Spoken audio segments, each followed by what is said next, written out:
هذه بطانيته الله يقلعه يشغلها شغلنا على القناص.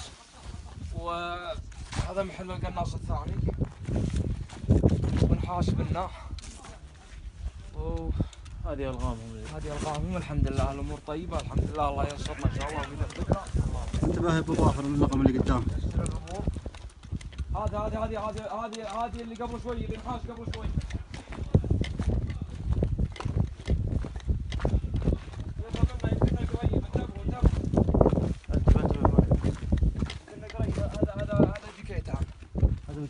هذا يمكن قريب. تتابعوا علم اخويانا اللي ورا.